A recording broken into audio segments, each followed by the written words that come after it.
My dear Wormwood, I note what you say about guiding your patient's reading and taking care that he sees a good deal of his materialist friend. But are you not being a trifle naive? It sounds as if you suppose that argument was the way to keep him out of the enemy's clutches. That might have been so if he had lived a few centuries earlier. At that time, the humans still knew pretty well when a thing was proved and when it was not. And if it was proved, they really believed it. They still connected thinking with doing and were prepared to alter their way of life as a result of a chain of reasoning. But what with the weekly press and other such weapons, we have largely altered that. Your man has been accustomed, ever since he was a boy, to have a dozen incompatible philosophies dancing about together inside his head. He doesn't think of doctrines as primarily true or false, but as academic or practical, outworn or contemporary, conventional or ruthless. Jargon, not argument, is your best ally in keeping him from the church. Don't waste your time trying to make him think that materialism is true. Make him think it is strong or stark or courageous. That is the philosophy of the future. That's the sort of thing he cares about. The trouble about argument is that it moves the whole struggle onto the enemy's own ground. He can argue too, whereas in really practical propaganda of the kind I am suggesting, he has been shown for centuries to be greatly the inferior of our Father below. By the very act of arguing, you awake the patient's reason, and once it is awake, who can foresee the result? Even if a particular train of thought can be twisted so as to end in our favor, you'll find that you have been strengthening in your patient the fatal habit of attending to universal issues and withdrawing his attention from the stream of immediate sense experiences. Your business is to fix his attention on the stream. Teach him to call it real life, and don't let him ask what he means by real. Remember, he is not like you, a pure spirit. Never having been a human, oh, that abominable advantage of the enemies, you don't realize how enslaved they are to the pressure of the ordinary.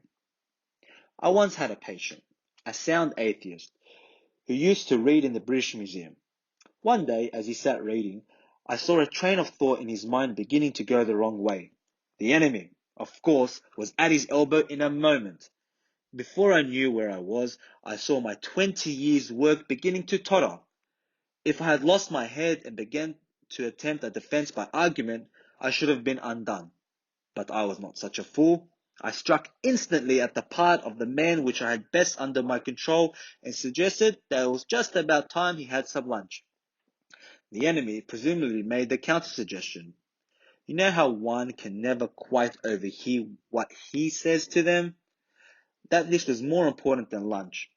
At least I think that must have been his line for when I said, "Quiet." In fact, much too important to tackle at the end of a morning, the patient brightened up considerably, and by the time I had added, "Much better come back after lunch and go into it with a fresh mind," he was already halfway to the door. Once he was in the street, the battle was won. I showed him a newsboy shouting in the midday paper and the number 73 bus going past. And before he reached the bottom step, I had got him into an unalterable conviction that whatever odd idea might come into a man's head, when he was shut up alone with his books, a healthy dose of real life, by which I mean the bus and the newsboy, was enough to show him that all those sorts of things just couldn't be true. He knew he had a narrow escape, and in the later years was fond of talking about it. That inarticulate sense of actuality, which is our ultimate safeguard against the aberrations of mere logic, he is now safe in our Father's hands. You begin to see the point. Thanks to processes which we set at work in them centuries ago, they find it all but impossible to believe in the unfamiliar, while the familiar is before their eyes. Keep pressing home on him the ordinariness of things. Above all, do not attempt to use science, I mean the real sciences, as a defense against Christianity. They will positively encourage him to think about realities he can't touch and see. There have been sad cases among modern physicists. If he must dabble in sciences, keep him on economic and sociology. Don't let him get away from that invaluable real life. But the best of all is to let him read no science. but to give him a grand general idea that he knows it all and that everything he happens to have picked up in casual talk and reading is the result of modern investigation. Do remember, you are there to fuddle him.